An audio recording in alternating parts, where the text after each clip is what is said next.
Education ground চ্যানেলে সকলকে জানাই স্বাগত। আশা করি সকলে ভালো আছো। আমি তোমাদের সঙ্গে সৌরভ। আজকে আমরা আরআরবি গ্রুপটি প্রিভিয়াস ইয়ারে যে সায়েন্স কোয়েশ্চেনগুলি এসেছে তার একটা সেটে সেই কোশ্চেনগুলি নিয়ে আমরা আলোচনা করব।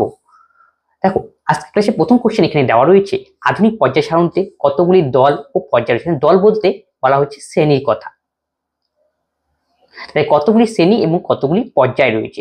তাহলে আধুনিক পর্যায় সারণীতে 7টি পর্যায় এবং 18টি শ্রেণী। তাহলে প্রশ্ন অনুযায়ী আমাদের সঠিক উত্তর হবে অপশন সি, 18টি দল, দল মানে শ্রেণী, আর 7টা পর্যায়। পর্যায় সারণীতে উপর থেকে নিচের ভাবে পর্যায় দেওয়া থাকে 1 2 3 4 5 6 7, আর শ্রেণীগুলো থাকে এই বরাবর 1 2 3 এরকম করে 4 5 এরকম ডট ডট করতে করতে একদম 18 নম্বর পর্যন্ত শ্রেণী থাকে। এই যে 18 নম্বর শ্রেণীতে নিষ্ক্রিয় গ্যাসগুলো অবস্থান করে। নিষ্ক্রিয় গ্যাস 1 নম্বর শ্রেণীতে ধাতুগুলো অবস্থান করে। এই হলো পর্যায় সারণী। তোমাকে যদি জিজ্ঞেস করে আধুনিক পর্যায় সারণীর জনককে, মেন্ডেলিভ হলো আধুনিক পর্যায় সারণীর জনক। মেন্ডেলিভকে বলা হয় আধুনিক পর্যায় সারণীর জনক।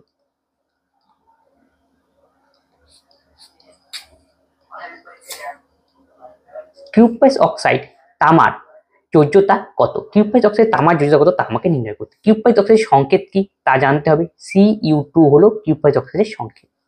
তাহলে সংকেত কিভাবে তৈরি হয় দেখো একটা জিনিস। Cu যোজ্যতা হলো 1 এখানে হবে, আর অক্সিজেনের যোজ্যতা হলো 2। এরপরে কোনাকুনি করে দাও এইভাবে। তাহলে Cu2O 1 থাকলে আমরা লিখি না, এই জন্য সেটা হয় Cu2। আসলে যোজ্যতা দিয়ে এইভাবে ইকুয়েশন তৈরি করা হয় কোনো একটা যৌগের। আশা করি বোঝা গেল। তাহলে এখানে বলছে কিউপাস অক্সাইডের তামার যোজ্যতা কত? তামার যোজ্যতা কত? 1 হবে সঠিক উত্তর, অপশন ডি। আর অক্সিজেন যোজ্যতা 2। যোজ্যতা মানে মনে করো অক্সিজেনের পরমাণু সংখ্যা কত? অক্সিজেনের পরমাণু সংখ্যা হলো 8। অক্সিজেনের বলছি, অক্সিজেনের পরমাণু ক্রমাঙ্ক হলো 8, মানে প্রোটন সংখ্যা 8 বা ইলেকট্রন সংখ্যাও 8।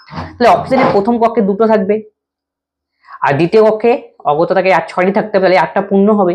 1 2 3 4 5 6 7 6টা থাকতে হবে। 1 2 3 3 3 6 না, একটা হবে না, ঠিক আছে। তাহলে প্রত্যেকটা পরমাণু চাই নিকটতম নিশ্চয় গ্যাসের ইলেকট্রন বিন্যাস লাভ করবে। তাহলে অক্সিজেনের সবার বাইরের কক্ষে 6টা ইলেকট্রন রয়েছে, সে কি করবে? নিকটতম ইলেকট্রন বিন্যাস লাভ, গ্যাসের ইলেকট্রন বিন্যাস লাভের জন্য আরো 2টো ইলেকট্রন বাইরে থেকে গ্রহণ করতে হবে। 2টো ইলেকট্রন গ্রহণ করলো, এই যে অক্সিজেন -2 তে পরিণত হলো। এই যে কোন একটা পরমাণু যে ইলেকট্রন গ্রহণ বা বর্জনের মাধ্যমে সে নিকটতম নিষ্ক্রিয় গ্যাসের মধ্যে ইলেকট্রন বিন্যাস লাভ করতে চায় বা সুস্থিত হতে চায়, সেই ধর্মটাকেই বলা হয় যোজ্যতা। তাহলে কতটা ইলেকট্রন গ্রহণ করলো বা কতটা ছাড়লো সেটাই হলো যোজ্যতা। অক্সিজেনের যোজ্যতা হলো 2 এই ক্ষেত্রে, এবং একই রকম ভাবে কপারের যোজ্যতা হলো 1। আর যোজ্যতা জানা থাকলে আমরা এইভাবে কি করতে পারি? যৌগ তৈরি করতে। মনে করো একটা NaCl এর উদাহরণ নিয়ে তোমরা বুঝে নাও। NaCl এর পরমাণু ক্রমাঙ্ক হলো 11। তাহলে প্রথম কক্ষে 2 থাকবে, তারপরটা 8, তারপরটা 1। ক্লোরিনের 17 পরমাণু ক্রমাঙ্ক 2 প্রথম কক্ষে, পরেরটা 8 7। তাহলে Na কি করবে? Na সব দেখো বাইরের কক্ষে কয়টি ইলেকট্রন আছে? একটা। তাহলে Na কি করবে? একটা ইলেকট্রন ছেড়ে দেওয়া সহজ না আরো বাকি 7টা গ্রহণ করা সহজ? একটা ছেড়ে দেওয়া সহজ। Na একটা ছেড়ে দেবে, ছেড়ে দিলে এটা আয়নে পরিণত হয়, তাহলে Na+ ক্যাটায়ন। ক্লোরিনের বা কত রয়েছে বাইরের কক্ষে? 7টা।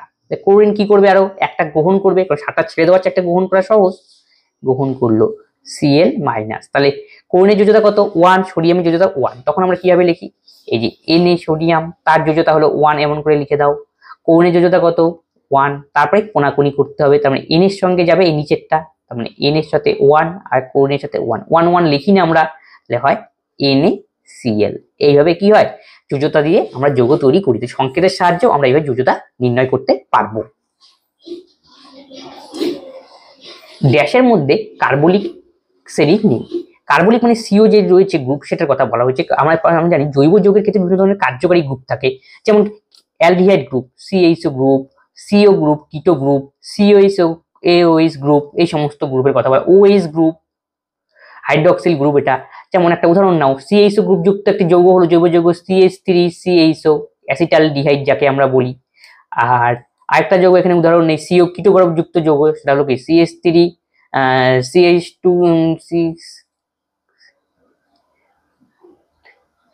CH3 COCH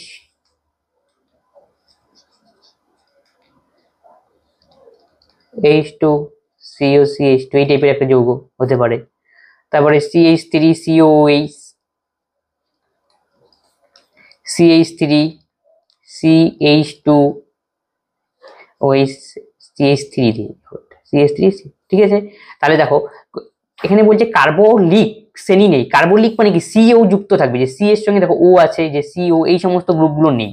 নেই কোনটাতে? ওইস এর মধ্যে নেই, তার মানে ওইস মানে হাইড্রোক্সিল গ্রুপ। হাইড্রোক্সিল গ্রুপকে আমরা কি বলি? অ্যালকোহল বলা হয়। এটা হলো কি মিথেন, ইথেন, ইথানল, ওইস হবে ইথানল। ক্লিয়ার?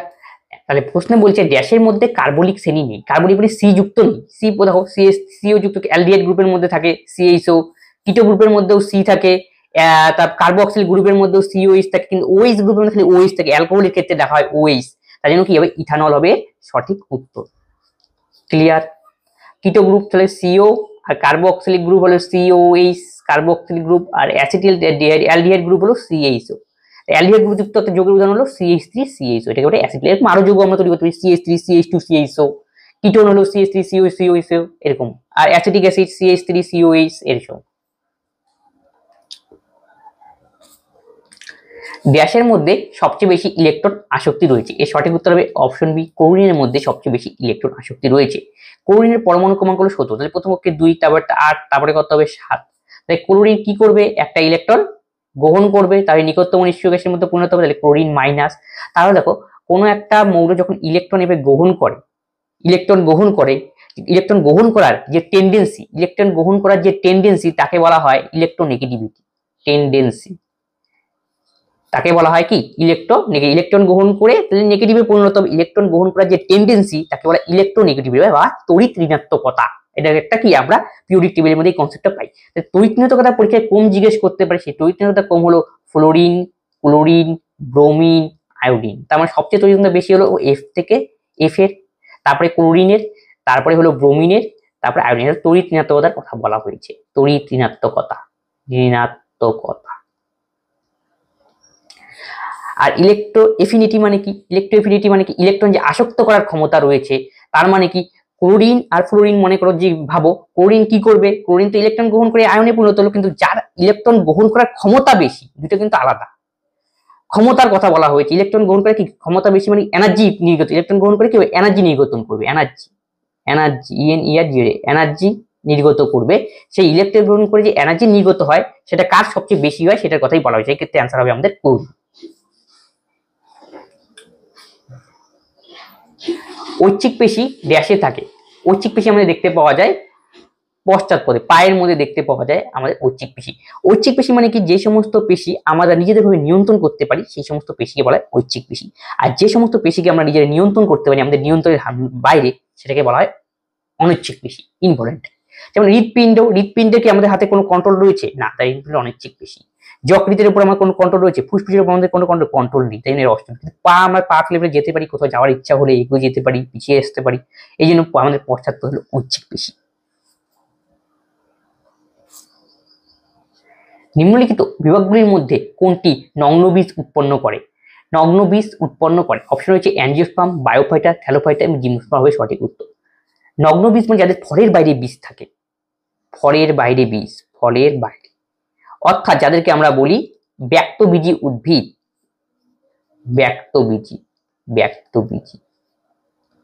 তাহলে ব্যক্তবীজী উদ্ভিদের উদাহরণ হলো পাইনাস এবং সাইকাস।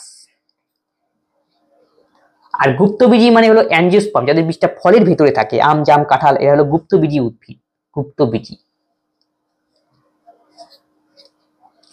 বায়োফাইটাকে বলা হয় উদ্ভিদ জগতের উভচর। উদ্ভিদ জলেও ছলে পাওয়া যায়, উদ্ভিদ জগতের উভচর। উদাহরণ হলো মস। থ্যালোফাইটা এদের মূল কাণ্ড দেহ পাতায় কি সম্পূর্ণরূপে বিভক্ত নয়, এদেরকে বলে থ্যালোফাইটা জাতীয় উদ্ভিদ। 16টি পরমাণু সংখ্যা বিশিষ্ট একটি মৌল পর্যায় সারণীর কোন পর্যায়ে থাকবে? 16টি পরমাণু, তাদেরকে বিশ্লেষণ করতে হবে কোন কতগুলি থাকে? 2, 8, 2, 10 আর কি 6। 16টি পরমাণু বিশিষ্ট একটি মৌল পর্যায় সারণীর কোন পর্যায়ে এই মৌলটি থাকে? তাহলে মানে কতগুলি ভাগে আমরা সেল পেলাম? 1, 2, 3, তাহলে এর পর্যায় সংখ্যা হবে 3। পর্যায় হবে 3 পর্যায় সারণী। শ্রেণী কত হবে? সর্বশেষ কক্ষে ইলেকট্রন কত রয়েছে? 6। 2 এর বেশি হলে 10 যোগ করো, 10 আর 6 16, তাহলে এর শ্রেণীর সংখ্যা হবে 16। আমাকে বের করতে পর্যায় কত, তাহলে পর্যায় 3, অপশন সি হবে সঠিক উত্তর। 100 ওয়াটের একটি বৈদ্যুতিক বাল্ব প্রতিদিন 8 ঘন্টা করে ব্যবহার করা হয়। বাল্বটি একদিনে কত একক শক্তি ব্যয় করবে? তাহলে শক্তি বের করার এখানে ফর্মুলা হলো ক্ষমতা ইনটু টাইম। তাহলে ক্ষমতার মান 100 আর টাইম হলো আমাদের 8, তাহলে আমাদের অ্যান্সার হবে 800 ওয়াট আওয়ার। ক্লিয়ার? তাহলে 800 ওয়াটটাকে আমরা কিলো ওয়াটে আওয়ারে নিয়ে আসি, তাহলে 1000 দিয়ে ভাগ করতে হবে, 1000, একে হলো কিলোওয়াট আওয়ার। কিলোওয়াট আওয়ারকেই বলা হয় আবার বিওটি ইউনিট, যেটা আমাদের ইলেকট্রিক বিল আসে, BOT unit, board of trade unit. তাহলে এই 0 0 কাটবে, তাহলে এই 0 0 কাটবে, তাহলে অ্যান্সার কত? 0.0. এখানে রয়েছে কত? 8/10, 0.80 হবে আমাদের সঠিক উত্তর, এত কিলোওয়াট আওয়ার। Option D. দ্বিতীয় গতি সমীকরণের সাথে কার সম্পর্ক রয়েছে? দ্বিতীয় গতি সমীকরণ আমরা কি শিখি? V equal to u plus, গতি সূত্র নয় কিন্তু নিউটনের, গতি সমীকরণ, নিউটনের গতি সূত্র বলে এখানে কিছু বলা হয়নি। এটি s equal to ut plus half of at square, এখানে প্লাস মাইনাস হতে পারে। এই যে 2 নম্বর যে সমীকরণটা লিখলাম, এটাই হলো গতির দ্বিতীয় সমীকরণ, একে বলা হয় s equal to ut plus half of at square, একে হলো গতির দ্বিতীয় সমীকরণ, মনে রাখবে, দ্বিতীয় সমীকরণ। তাহলে এস মানে এখানে কি বোঝানো যাচ্ছে? সময়ের সাথে তাহলে কি হয়? এস মানে স্থান বা পজিশনকে বোঝানো হচ্ছে এখানে, পজিশন। তার মানে অপশন বি হবে এর সঠিক উত্তর। তাহলে s equal to ut plus half of at square. U মানে প্রাথমিক বেগ, টি মানে সময়, এখানে এ মানে হলো ত্বরণের মান।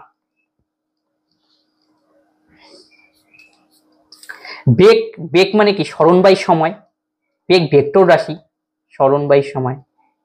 ভর আর বেগের গুণফল করলে আমরা পেয়ে কি? ভরবেগ। ত্বরণ মানে বেগের পরিবর্তন বাই সময়, বেগের পরিবর্তন বাই সময়, এটা হলো ত্বরণের রাশিমালা। মিটার পার সেকেন্ড স্কয়ার হলো ত্বরণের এসআই একক। সেন্টিমিটার পার সেকেন্ড স্কয়ার ত্বরণের সিজিএস একক, এটা সিজিএস একক। দুটি সমান ক্ষমতা বিশিষ্ট আধানকে যদি এক পরিবাহী তারের সাথে যুক্ত করা হয়, তাহলে কি ঘটনা ঘটবে? এটা মনে করো একটা তার রয়েছে, এর দুটি প্রান্ত, এটাকে আমি এ দিয়ে ডিনোট করলাম, এখানে বি। তাহলে কোনো একটা তারের মধ্য দিয়ে এক প্রান্ত থেকে আরেক প্রান্ততে তড়িৎ প্রবাহিত হয় কেন? ভোল্টেজ ডিফারেন্সের জন্য, যাকে আমরা বলি বিভব প্রভেদের জন্য, বিভব প্রভেদ। তাহলে এখানে বিভব যদি ভিএ হয় আর এই পাশে যদি বিভব ভিবি হয়, আমি যদি বলি ভি এর মান বড় ভিবির থেকে, তাহলে কারেন্ট ফ্লো হবে ভিএ থেকে, এ থেকে বি এর দিকে কারেন্ট তখন ফ্লো করবে। তার মানে কি এই বিভব প্রভেদটাই আসলে কি কারেন্ট ফ্লো করার জন্য অন্যতম দাবি, যাকে বলে ভোল্টেজ ডিফারেন্স ক্রিয়েট করে, এই জন্য কারেন্টটা প্রবাহিত হয়।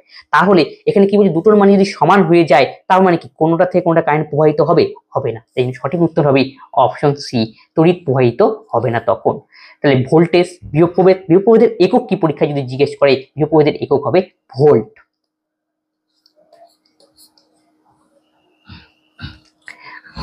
গড় বেগের সূত্র কি? গড় বেগ মানে কি? দুটো বস্তুর বেগ, তাকে এভারেজ করলেই আমাদের পাবো গড় বেগ। মনে করে কোন একটা বস্তু ইউ বেগে এ প্রান্ত থেকে বি প্রান্ত গেল, আবার বি প্রান্ত থেকে এ প্রান্ততে আবার ভি বেগে ফিরে আসলে গড় বেগ কত হবে? এই দুটো বেগের গড় করলেই আমাদের পাবো গড় বেগ। তাহলে ইউ প্লাস ভি বাই 2 হবে গড় বেগের ফর্মুলা, অপশন পি। মানব দেহে বৃক্কের পরিস্রাবন এককে কি বলা হয়? নেফ্রন। নেফ্রনকে বলা হয় বৃক্কের গঠনগত ও কার্যগত একক। বৃক্কের মাধ্যমে আমাদের কি রেচন পদার্থ ছাঁকনির কাজ এখানে করা হয়, তারপরে এখানে মূত্র উৎপন্ন হয়, মূত্র মাধ্যমে দেখের বাইরে নির্গত হয়। এই মূত্র যে উৎপন্ন হওয়ার কাজ, সেটা কোথায় সম্পাদিত হয়? তার মানে বৃক্কের মধ্যে। বৃক্ক হলো আমাদের দেহের অন্যতম প্রধান রেচন অঙ্গ, আর সেই বৃক্কের একক বলা হয় নেফ্রন, কারণ বৃক্কের অন্যতম বেশিরভাগ কাজ সম্পন্ন করতে সাহায্য করে এই নেফ্রন। স্নায়ুকোষ, স্নায়ুকোষ হলো আমাদের স্নায়ুতন্ত্রের গঠনগত একক, স্নায়ুকোষ বা নিউরন, ইংরেজিতে বলা হয় নিউরন। নিউরন বা স্নায়ুকোষ হলো স্নায়ুতন্ত্রের গঠনগত কার্যগত একক। স্নায়ুতন্ত্রের গঠনগত কার্যগত একক, গঠনগত কার্যগত একক। আর এখানে প্রোটন আর নিউট্রন দেওয়া যে ফিজিক্সের সঙ্গে proton electron neutron concept. Next, dash হলো অর্ধপরিবাহীর পরিবাহী উদাহরণ, option c germanium. Silicon, germanium এদেরকে বলা হয় অর্ধপরিবাহী। এটা গ্যালিয়াম, এটা লেড, এটা হলো টিনের সংকেত। অর্ধপরিবাহীর মধ্যে বৈশিষ্ট্য কি? অর্ধপরিবাহী পরিবাহী থেকে একটু আলাদা। অর্ধপরিবাহীর ক্ষেত্রে যদি আমরা হিট দেই তাহলে পরিবাহিতা বৃদ্ধি পাবে, এই হলো অর্ধপরিবাহী কনসেপ্ট। আর অর্ধপরিবাহীর মধ্যে যদি অশুদ্ধি যোগ করি, অশুদ্ধি যোগ করলেও এর তড়িৎ বহমাত্রা বৃদ্ধি পায়। তাহলে অর্ধপরিবাহীর মধ্যে অশুদ্ধি যোগ করলে কি হয়? তড়িৎ বহমাত্রা বৃদ্ধি পায়। কিন্তু এমনি পরিবাহীর ক্ষেত্রে তাপ বৃদ্ধি করলে পরিবাহিতা হ্রাস পায়, এটা তোমরা মনে রাখবে। এটা হলো অর্ধপরিবাহী কনসেপ্ট। নেক্সট কোশ্চেন, চারটি মৌলের ইলেকট্রন বিন্যাস নিম্নে দেওয়া হলো, এর মধ্যে কোনটি অধিক ঋণাত্মক হবে তা আমাকে নির্ণয় করতে বলেছে। তড়িৎ ঋণাত্মকতা কার বেশি? একটু তোমাদের বলা হলো ফ্লোরিন, ক্লোরিন, ব্রোমিন, আয়োডিন। এটা হলো পর্যায় সারণীর তড়িৎ ঋণাত্মক কম। তড়িৎ ঋণাত্মকতা সবচেয়ে বেশি থাকে ফ্লোরিনের, তারপরে ক্লোরিনের, তারপরে ব্রোমিনের, তারপরে হলো আয়োডিনের। তাই সবচেয়ে বেশি তড়িৎ ঋণাত্মকতা ফ্লোরিন। তড়িৎ ঋণাত্মকতা মানে কি? তড়িৎ ঋণাত্মকতা মানে হলো মনে করো ক্লোরিন। ক্লোরিনের সবচেয়ে বারে কক্ষে কতগুলি ইলেকট্রন থাকে? 2H7, মানে 7টা। তাহলে ক্লোরিন কি করে? একটা ইলেকট্রন গ্রহণ করবে। তো গ্রহণ করার পর কি হবে? 8টা পেলো, একটা গ্রহণ করলো, তখন ক্লোরিন কি নেগেটিভ আয়নে পরিণত হয়। এই যে ইলেকট্রন আকর্ষণ করা, গ্রহণ করা, এই যে ইলেকট্রন প্রবণতা, সেটাকেই বলা হয় তড়িৎ ঋণাত্মকতা। আশা করি বোঝা গেল। তাহলে বলছে চারটি মৌলের ইলেকট্রন বিন্যাস নিম্নে কোনটি তড়িৎ ঋণাত্মকতা দেখায়? তোমরা জানো এই ক্লোরিন, ব্রোমিন, আয়োডিনের মধ্যেই হবে, আর ক্লোরিনই হবে এক্ষেত্রে সঠিক উত্তর, অপশন সি। দেখো ক্লোরিনের পরমাণু ক্রমাঙ্ক 8 2 10 7 কত 17। এখান থেকে পরীক্ষায় তোমরা যেখানে শিখে রাখো যে ক্লোরিনের কত সেল কতগুলি, 2 8 7, তার মানে ক্লোরিনের পর্যায় কত? পর্যায় হলো 3। আর যদি শ্রেণী জিজ্ঞেস করে পরীক্ষায়, সবচেয়ে বাইরে কক্ষে কত রয়েছে? 7টা। 7-এর সঙ্গে 10 যোগ করে দাও, শ্রেণী হবে তখন 17 ক্লোরিন। তাই 17 নম্বর শ্রেণীতে কোন মৌলগুলো অবস্থান থাকে? Fluorine, chlorine, bromine, iodine. এদেরকে বলা হয় হ্যালোজেন মৌল। তাহলে পরীক্ষা এখান থেকে জিজ্ঞেস করবে হ্যালোজেন মৌলগুলো পর্যায় সারণীর কোন শ্রেণীতে অবস্থান করে? অ্যান্সার হবে 17 নম্বর শ্রেণীতে। এখান থেকে তোমরা বুঝতে পারবে অ্যালুমিনিয়াম, অ্যালুমিনিয়ামের পর্যায় কত? অ্যালুমিনিয়ামের পর্যায় হবে 3, যেহেতু 1 2 3। আর শ্রেণী কত হবে? এই যে 3 রয়েছে বাইরে কক্ষে, তার সঙ্গে 10 যোগ করে দাও, 13 হবে অ্যালুমিনিয়ামের শ্রেণী। এইভাবে আমরা সবগুলোই বের করতে পারবো। দেখো তারপরটা হচ্ছে ফসফরাস, এর কত শ্রেণী? পর্যায় কত? পর্যায় 3। আর শ্রেণী কত হবে? 5-এর সঙ্গে 10 যোগ করো, 15 হবে শ্রেণী। এটা 3 পর্যায়, আর শ্রেণী হবে 16।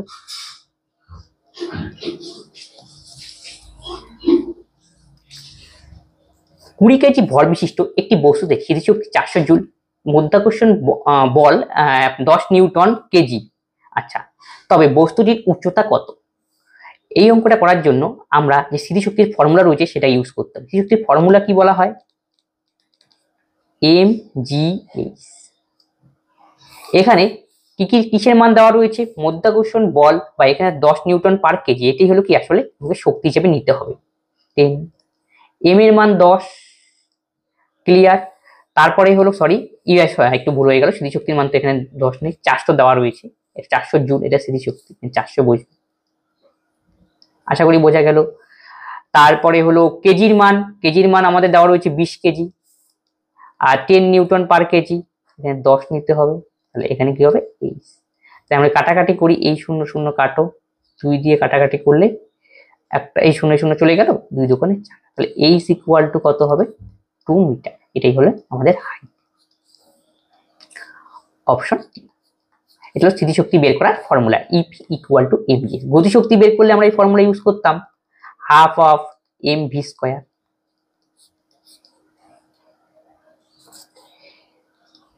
কে স্থির অনুপাতের সূত্র বিবৃতি দিয়েছিলেন? অপশন সি বিজ্ঞানী প্রাউস্ট। স্থির অনুপাতের সূত্র কি? মনে করো একটা উদাহরণ দিয়ে দিই, জলের মধ্যে হাইড্রোজেনের পারমাণবিক ভর কত হবে? 1। দুটো পরমাণু রয়েছে, তাহলে 2 অক্ষে 2। অক্সিজেনের কত? 16। এখানে অক্সিজেন আর হাইড্রোজেনের পারমাণবিক ভরের অনুপাত কত দাঁড়াবে? তার মানে 16:2, তার মানে 8:1। ক্লিয়ার? এটা হলো জলের আমরা অনুপাত পেলাম এখান থেকে, পারমাণবিক ভরের অনুপাত অক্সিজেন আর হাইড্রোজেনের 8:1। এখন তুমি মনে করো স্থির অনুপাতের সূত্রে এটাই বলা হয়েছে যে কোনো জায়গা থেকেই আমি জল নেই না কেন, সেটা ল্যাবরেটরিতে প্রস্তুত জলই হোক, অন্য কোনো জায়গা থেকেও আমরা জল সংগ্রহ করি, সেই ক্ষেত্রে যদি আমরা দেখা যায় সেখানে অক্সিজেন হাইড্রোজেনের এই যে পারমাণবিক ভরের অনুপাত সেটা সবসময় ওই 8:1ই হবে। এই সূত্রটাই আসলে দিয়েছিলেন বিজ্ঞানী প্রাউস্ট। আশা করি বোঝা গেল। সেটা কার্বন ডাই অক্সাইডের ক্ষেত্রেও ঠিক একইভাবে প্রযোজ্য হবে অন্যান্য যৌগের ক্ষেত্রেও। ক্লিয়ার? এখন দেখি জন ডাল্টন। জন ডাল্টনকে বলা হয় পরমাণুবাদের জনক। পরমাণুবাদের জনক। তিনি বলেছিলেন পরমাণু অবিভাজ্য, এই ধরনের কনসেপ্টটা তিনি দিয়েছিলেন। তিনি প্রথম পরমাণু সম্পর্কে বিভিন্ন তত্ত্ব দিয়েছিলেন, এর জন্য তাকে বলা হয় পরমাণুবাদের জনক। নেক্সট কোশ্চেন, একটি দ্রবণ নীল লিটমাসকে লাল করে তোলে, এখানে পিএইচ মোটামুটি ভাবে কত হবে? নীল লিটমাসকে যখন লাল করে, তাহলে নীল লিটমাস কি কাজ করে? লিটমাস হলো কোনটা অ্যাসিড কোন দ্রবণটা ক্ষার তা নির্দেশ করার জন্য, তা বোঝার জন্য লিটমাস পেপারকে ব্যবহার করা হয়। লিটমাস পেপারকে যদি অ্যাসিড দ্রবণে দেওয়া হয় সেই ক্ষেত্রে নীল লিটমাস লালে পরিণত হয়। তাহলে অ্যাসিড দ্রবণে কি হয়? নীল লিটমাস লালে পরিণত হয়, ক্ষার দ্রবণ ঠিক তার উল্টো হয়। তাহলে পিএইচ স্কেল মানে কি? পিএইচ স্কেল বোঝায় কোনটা অ্যাসিড কোনটা ক্ষার বা কোনটা অ্যাসিড ক্ষার কোনোটিই নয়। পিএইচ স্কেলের রেঞ্জ থাকে 0 থেকে 14 পর্যন্ত। 0 থেকে 14 পর্যন্ত। এই মাঝখানে তাহলে 7 থাকবে। এই যার পিএইচ এর মান যেই যৌগের যে দ্রবণের সেটাকে আমরা বলবো উভধর্মী, মানে অ্যাসিডও না ইসেও না ক্ষারও না। আর যদি 7-এর চেয়ে ছোট হবে তখন আমরা বলবো তাকে অ্যাসিড,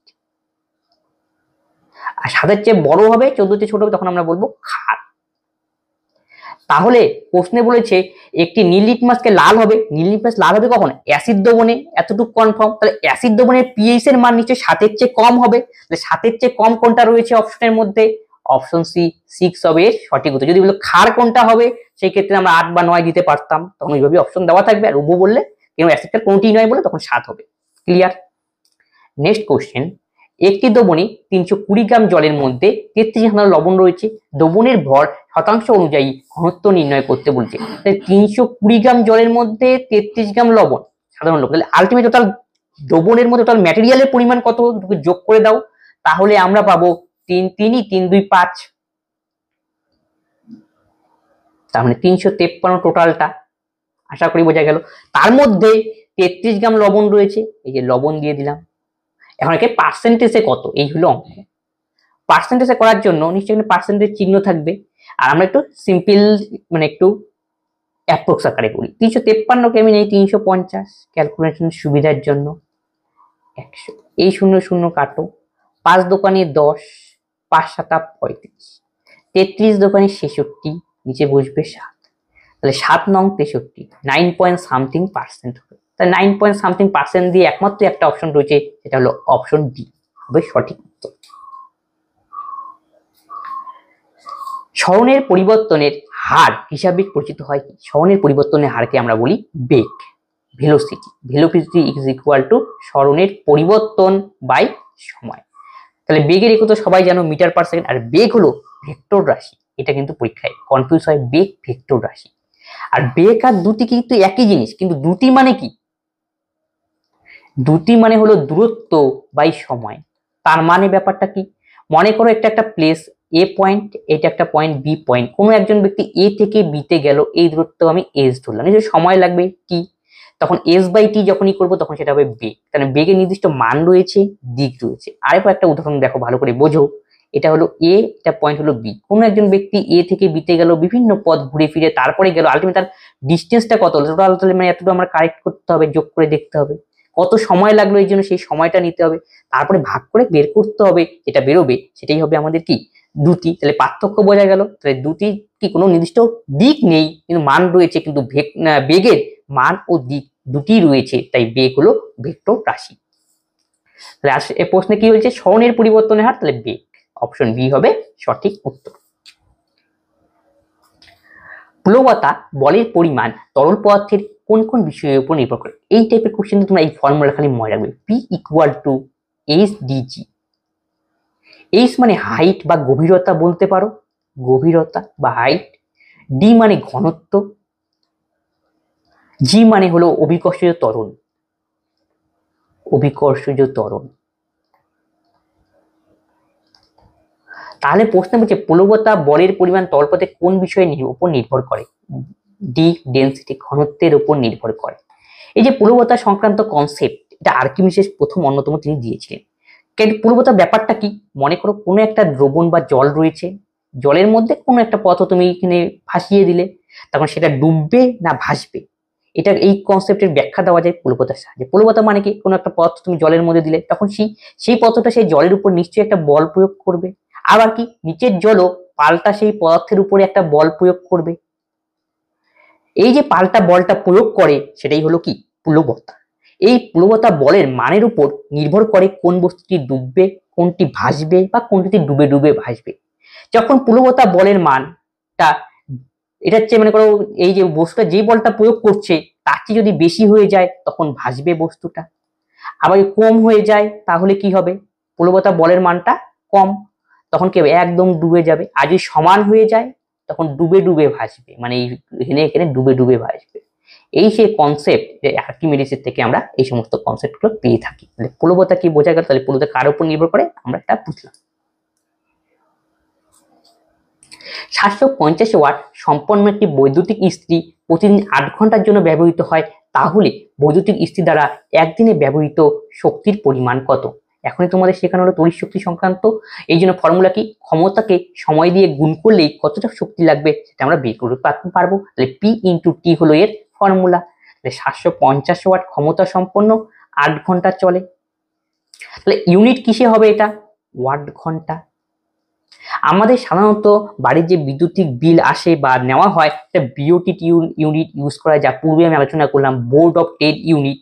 তাহলে BOT unit equal to 1 kilo watt hour. তার মানে এই ওয়াট আওয়ারটাকে আমাদের কিলো ওয়াট আওয়ারে কনভার্সন করতে হবে। তাহলে ওয়াট আওয়ার থেকে যদি আমরা কিলো ওয়াট আওয়ারে কনভার্সন করি তাহলে 1000 দিয়ে ভাগ করব, 1000। তাহলে এখন আমরা কি পেলাম? Kilowatt hour. এই কিলোওয়াট আওয়ারটাকেই বলা হয় বিওটি বা বোর্ড অফ ট্রেড ইউনিট বা বিওটি ইউনিট। আশা করি বোঝা গেল। এখন দেখো একটু কাটাকাটি করি। এত তাহলে 5 দিয়ে কাটাকাটি নাকি গুণ করে দিই। 5 8 40 0, 7 8 56 আর 4 60। 5 8 40 0, 7 56 60, নিচে কি বসবে? 100। তো এই শূন্য কাটলো, তার মানে 6 কিলোওয়াট আওয়ার ইকুয়াল টু, ব্যাস ওটাই বিওটি ইউনিট। তার মানে এটাই হবে সঠিক উত্তর, অপশন এ। একক না দিয়ে কিলোওয়াট আওয়ার দেওয়ার উচিত ছিল। তাহলে 1 kilowatt hour is equal to 3.6 into 10 to the power 6 joule. এটাও তোমরা মনে রাখবে। একটি সৌরকোষ কিসের দ্বারা গঠিত হয়? সৌরকোষের মধ্যে সিলিকন পাওয়া যায়। সৌরকোষে ফটোভোল্টিক সেল ব্যবহার করা হয়, সেইখানে সৌরশক্তিকে কাজে লাগিয়ে বিদ্যুৎ শক্তি উৎপন্ন করা হয়। ফটোভোল্টিক সেল ব্যবহার করা হয়। নিচে কোন প্রাণীটিতে দ্বিবিভাজন প্রক্রিয়ায় প্রজনন হয়? অ্যামিবা প্যারামোসিয়াম যে দ্বিবিভাজন লক্ষ্য করা যায়। দ্বিবিভাজন মানে কি? এই যে একটা মনে করো অ্যামিবা রয়েছে, অ্যামিবার এই কোষটি বিভাজিত হয়ে দুটো কোষে সৃষ্টি হবে, এই যে ঘটনা এটাকেই বলা হয় দ্বিবিভাজন প্রক্রিয়া। এটা কি? এই ধরনের জননকে কি বলা হয়? অযৌন জনন। দেহের কোনো না কোনো অংশ থেকে সৃষ্টি হলো, আর দুটো পুরুষ দুটি আলাদা আলাদা যদি হয় লিঙ্গ মিলিত হওয়ার পর গ্যামেট বা মিলিত হওয়ার যে সেটাকে বলা হয় কি? যে যৌগের জীবের সৃষ্টি হয় তখন সেটাকে আমরা বলি নিষেক। সেক্ষেত্রে হয় মানে যৌন জনন প্রক্রিয়া। এটা হলো অযৌন জনন প্রক্রিয়া। নিচে কোন সংবহনতন্ত্র সম্পর্কে সঠিক তথ্য নয়? অপশনেতে রয়েছে মানব শরীরে লোহিত রক্তকণিকার আয়ু 115 থেকে 20 দিন। অবশ্যই সত, আমার পরীক্ষার বইয়ের মধ্যেই লেখা থাকে। সবসময় বেশিরভাগ সময় অপশনের মধ্যে দেখবে লোহিত রক্তকণিকার গড় আয়ু 120 দিন। সংবহনতন্ত্র শরীরের ওজনের 7 থেকে 8%, একদম রাইট। রক্ত শ্বেত লোহিত সংবহন যোজকগুলো দিয়ে তৈরি না, রক্তে শ্বেত থাকবে, লোহিত রক্তকণিকা থাকে, অনুচক্রিকাও থাকতে পারে আসে, এবং কি প্লাজমা রয়েছে, এরকম বিভিন্ন আরো আনুষঙ্গিক পদার্থ রয়েছে। তার মানে অপশন সি হলো আমাদের ভুল। একজন প্রাপ্তবয়স্ক শরীরে প্রায় 5 থেকে 6টা রক্ত থাকে, একদম রাইট। তাহলে প্রশ্ন অনুযায়ী সঠিক উত্তর হবে অপশন সি। তাহলে আমাদের রক্তের কণিকাগুলি হলো আরবিসি, ডাব্লিউবিসি আর অনুচক্রিকা। আরবিসির গড়ায়ু হলো 120 দিন, আরবিসি উৎপন্ন হয় আমাদের অস্থিমজ্জা থেকে, অস্থিমজ্জা। আরবিসি ধ্বংস হয় প্লীহাতে, প্লীহাতে ধ্বংস। এর জন্য প্লীহা বা স্প্লিনকে বলা হয় আরবিসির কবরখানা, আরবিসি এর কবরখানা। ডাব্লিউবিসি কি করে? আরবিসির মাধ্যমে হেমোগ্লোবিন রয়েছে এখানে, আর কি করে? অক্সিজেন ক্যারি করতে আমাদের সাহায্য করে। ডাব্লিউবিসি হলো শ্বেত রক্ত কণিকা, এর অন্যতম প্রধান কারণ রোগ জীবাণুকে ধ্বংস করে, রোগ জীবাণু ধ্বংস করা, জীবাণু ডিস্ট্রয়। আর অনুচক্রিয়া কাজ তোমরা জানো, আমাদের যে রক্ত যে জমাট বাঁধার প্রক্রিয়া সেই কাজটা সম্পন্ন করে অনুচক্রিকা। আধুনিক পর্যায় সারণীতে কতগুলি ধাতুকল্প রয়েছে? এর সঠিক উত্তর হবে অপশন ডি 6। এটা নিয়ে একটু মতবিরোধ কোন জায়গায় 7ও লেখা থাকে। ঠিক আছে, ধাতুকল্প যেগুলি ধাতু অর্থাৎ উভয়ের মতোই আচরণ করে তখন সেটাকে আমরা বলি ধাতু। আর্সেনিক, অ্যান্টিমনি এগুলি হলো ধাতুকল্পের উদাহরণ।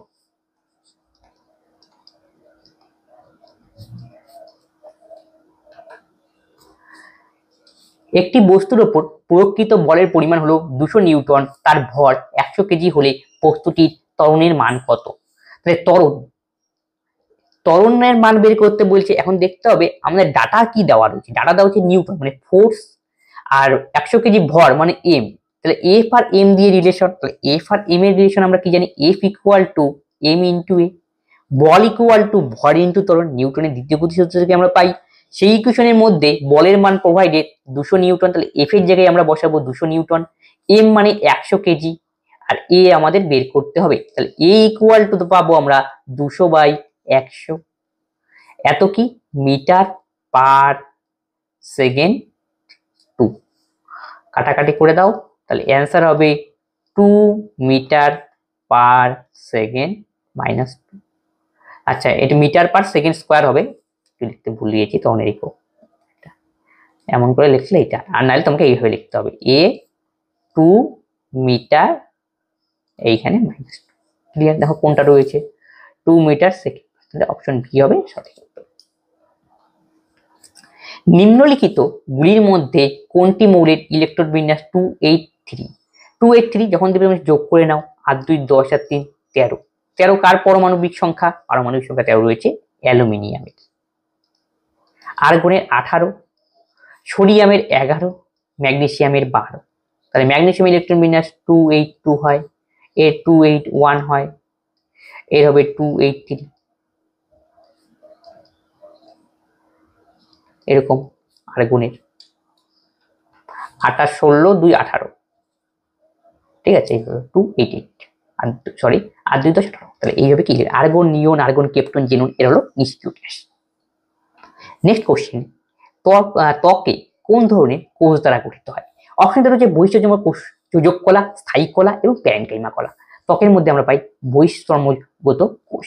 আমার যে ত্বক রয়েছে, ত্বকের বাইরে যে কলা দেখতে পাওয়া যায় সেটা হলো আবরণী কলা, আবরণী কলা। কাজ কি এই কলার? এই কলার কাজ হলো আমাদের দেহের বিভিন্ন আঘাত প্রতিঘাত থেকে রক্ষা করা, দেহের ভিতরের বিভিন্ন অংশকে রক্ষা করা, এই সমস্ত কাজ হলো আবরণী কলার কাজ। স্থায়ী কলা, প্যারেনকাইমা কলা তো উদ্ভিদের দেখতে পাওয়া যায়। যোজক কলা যে করে একটার সাথে কানেক্টেড করে, ব্লাডকে বলা হয় তরল যোগ কলা, ব্লাড। হাড় একটা যোগ কলা হিসাবে কাজ করে। আশা করি বোঝা গেল। ড্যাশ মাংসপেশিকে হাড়ের সঙ্গে যুক্ত করে। এই ক্ষেত্রে মাংসপেশিকে হাড় যুক্ত করে, পেশি না দিয়ে এখানে টেন্ডন অপশন থাকলে সবচেয়ে ভালো হতো, টেন্ডনই অপশন হওয়া উচিত। মনে রাখবে দুটো একটা মাংসপেশি, পেশি প্লাস বোন একে অপরের সাথে কানেকশন থাকে কার সাহায্যে? টেন্ডনের সাহায্যে যুক্ত থাকে, টেন্ডন। আর বোন একে অপরের সাথে কানেকশন থাকে লিগামেন্টের সাহায্যে, লিগামেন্ট। আশা করি বোঝা গেল। টোটাল আমাদের দেহে পেশির সংখ্যা 639, টোটাল পেশির সংখ্যা 639, আনুমানিকভাবে একটু কম বেশি রয়েছে। সবচেয়ে বড় পেশির নাম যদি জিজ্ঞেস করে সেটা হলো গুলেটাস ম্যাক্সিমাস, গুলেটাস ম্যাক্সিমাস।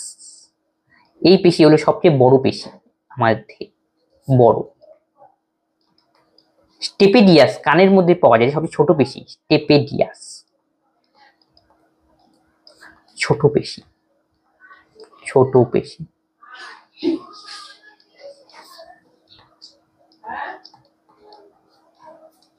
তরুণাস্থি যাকে আমরা বলি কার্টিলেজ, কার্টিলেজ আমরা বোনের মতোই, কিন্তু বোনের সঙ্গে পার্থক্য রয়েছে। বোন হলো হার্ট,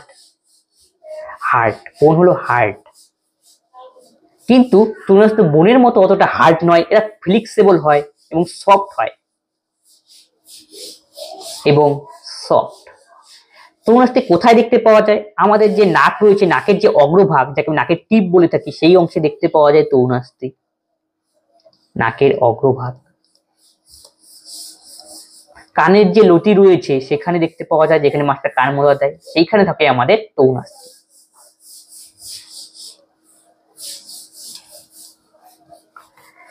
অক্সালিক অ্যাসিড প্রাকৃতিক উৎস কোনটি?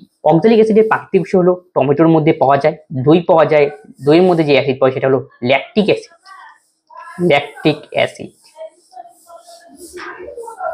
পিঁপড়ের হুলে পাওয়া যায় ফর্মিক অ্যাসিড।